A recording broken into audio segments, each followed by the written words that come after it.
የሚገድል አይሆን እንጂ የቻሌንጅ መጥፎ የለውም።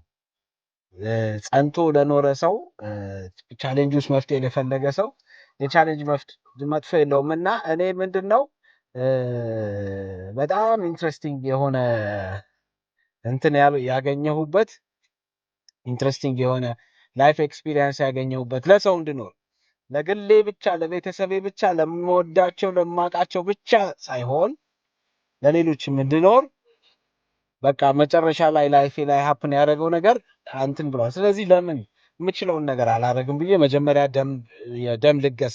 የደም ልገሳው ደግሞ ወደ አይን ምርመራ የአይን ምርመራው ደግሞ ወደ አይን ምርመራዎች በጣም ብዙ የአይን ምርመራ አድርገናል። በጣም ብዙ ወደ 7 ጊዜ 300 ሰው ማለት 7 ጊዜ 2400 ሰው ማለት ነው።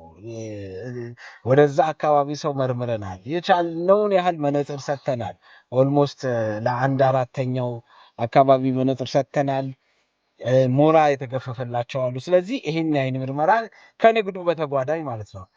ንግድ ገንዘብ ብቻ ሳይሆን ማህበረሰብን፣ ሰውን ማትረፍ ትልቅ ትርፍ ሰውን ማትረፍ ነው። ገንዘብ ማትረፍ አንድ ትርፍ ነው። ከቻሌንጅ ውስጥ ነው የገባኝ።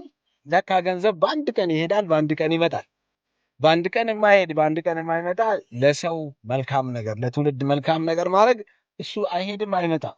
ካረጋችሁ ማንም አይወስደውም። እና ከገጠመኝ ቻሌንጅ በጎ ማድረግ በፊትም በጎ ማድረግ አስባለሁ ምናምን፣ ግን በጣም በጎ ማድረግ እንዳስብ በጣም አበረታቶኛል ይሄ። ስለዚህ በጎ አድራጎቶቹ በሙሉ አሁን ያሉት በዛ ምክንያት የተነሱ ናቸው። ኖታ